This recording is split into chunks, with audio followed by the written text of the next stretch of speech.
Hello अस्सलाम वालेकुम, मेरा नाम मोहसिन है और आप मोमेंट्स टू इंजन देख रहे हैं। तो आज की इस वीडियो में हम बात करेंगे इंजन के एक आम हिस्से के बारे में कि जिसको कार्बोरेटर कहा जाता है। हम इस वीडियो में ये भी देखेंगे कि कार्बोरेटर हमारे इंजन में क्या काम करता है और हमें इंजन को चलाने के लिए कार्बोरेटर की ज़रूरत क्यों पड़ती है। तो अगर मैं दूसरे अल्फाज में बात करूँ तो मैं ऐसे कह सकता हूँ कि how the carburettor actually works. यहाँ पर एक बात और मैं बताता चलूँ कि कुछ साल कबल कार्बोरेटर के मुकाबले में ईएफआई यानी इलेक्ट्रॉनिक फ्यूल इंजेक्शन की टेक्नोलॉजी को इंट्रोड्यूस करवाया गया था, जिसको अभी फ़िलहाल हम नहीं छेड़ेंगे। इस टॉपिक पर हम एक तफसीली वीडियो बनाएंगे। जी, तो कार्बोरेटर को समझने के लिए हमें फायर प्रोसेस को यानी आग जलाने के अमल को समझना पड़ेगा, क्योंकि ये बात तो हम सभी जानते हैं कि हमारे इंजन्स जो हैं वो हीट पर काम करते हैं। फ्यूल इंजन में जलाया जाता है और एज ए रिज़ल्ट हमें पावर मिलती है, लेकिन फ्यूल को हम इस इक्वल फॉर्म में नहीं जला सकते।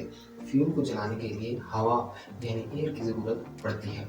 अगर मैं इस बात की थोड़ी गहराई में जाऊँ तो मैं ऐसे कह सकता हूँ कि फ्यूल को जलाने के लिए हमें ऑक्सीजन की ज़रूरत पड़ती है। अब ऑक्सीजन जो है वो खुद तो नहीं जलती, लेकिन इस जलने के अमल में एक अहम किरदार अदा करती है। इस जलने के अमल में मदद देती है, यानी ऑक्सीजन के बगैर आप आग नहीं जला सकते। इसकी मिसाल आप फायर एक्सटिंग्विशर के प्रोसेस में देखते हैं कि फायर एक्सटिंग्विशर्स का सिलेंडर जो होता है उसमें कार्बन डाइऑक्साइड होती है। अब जब आग जल रही होती है तो कार्बन डाइऑक्साइड एक्चुअली करती क्या है कि आग के ऊपर एक ब्लैंकेट बना देती है।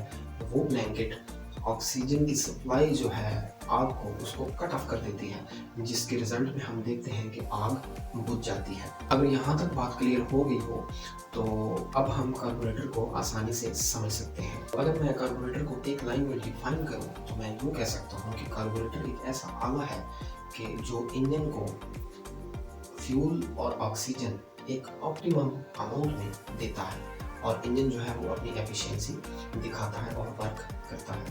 तो ये जो ऑप्टिमम अमाउंट है फ्यूल और एयर की, इसको मिक्स करना, ये बेसिकली कार्बोरेटर का काम है। तो अगर मैं बात करूँ ऑप्टिमम एवरेज के बारे में तो 14 पाउंड ऑफ एयर और 1 पाउंड ऑफ फ्यूल जो है वो मिक्स होता है कार्बोरेटर में, और कार्बोरेटर जो है वो इस मिक्सचर को इंजन में भेज देता है।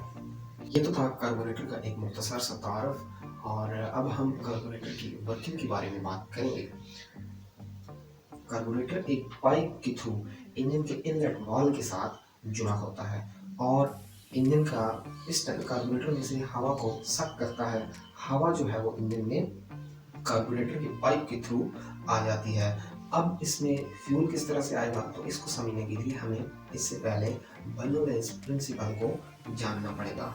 अगर मैं बर्नौलाइज प्रिंसिपल को डिफाइन करूं तो इसकी डेफिनेशन कुछ इस तरह से बनेगी: an increase in the speed of fuel occurs with decrease in the pressure from a tube or a hole which is sinked in a tank of fuel।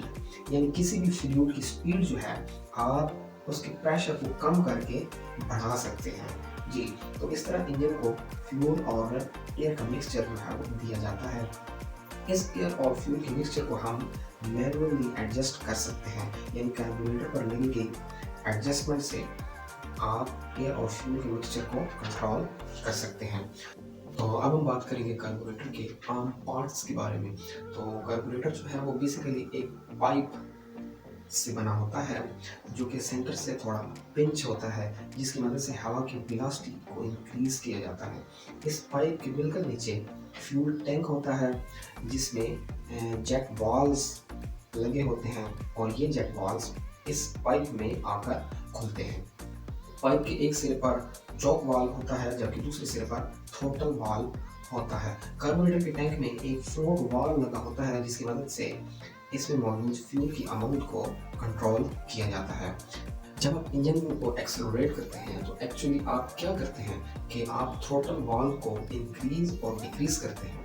Increase करने से ज़्यादा हवा और फ्यूल का मिक्सचर जो है वो इंजन में जाएगा, जिसके नतीजे में आपका इंजन जो है वो एक्सेलरेट होगा, और इसके नतीजे में जब आप कम थ्रोटल देंगे तो हवा का जो उस पाइप से, कार्बोरेटर के पाइप में से जो हवा का पैसेज है वो ऑटोमेटिकली कम हो जाएगा और इंजन को फ्यूल और एयर का मिक्सचर जो है वो कम मिलेगा, जिसकी एज ए रिज़ल्ट आपको पावर जो है वो कम मिलेगी। अब लास्ट में हम बात करेंगे कार्बोरेटर के बेनिफिट्स यानी फ़वाइद के बारे में। तो याद रहे कि हम जब भी कार्बोरेटर के फ़वाइद की बात करेंगे या इसका कंपैरिजन करेंगे तो वो हमेशा EFI यानी इलेक्ट्रॉनिक फ्यूल इंजेक्शन टेक्नोलॉजी से करेंगे, जिस पर हम नेक्स्ट वीडियो में तफसील से बात करेंगे। तो सबसे पहला फ़ायदा जो है EFI के मुकाबले में कार्बोरेटर का वो ये है कि ये कार्बोरेटर चीप होते हैं यानी हमें सस्ते पड़ते हैं। इनकी कीमत जो है वो EFI यूनिट के मुकाबले में कम होती है। सेकेंडली, इनको एडजस्ट करना और इनको मैनेज करना आसान होता है। ये कार्बोरेटर जो है ये मैकेनिकल होते हैं और इनमें कोई कंपोनेंट जो है वो कंप्यूटर बेस्ड यानी सर्किट वगैरह नहीं होते और इसको हम इजीली मैनेज कर सकते हैं।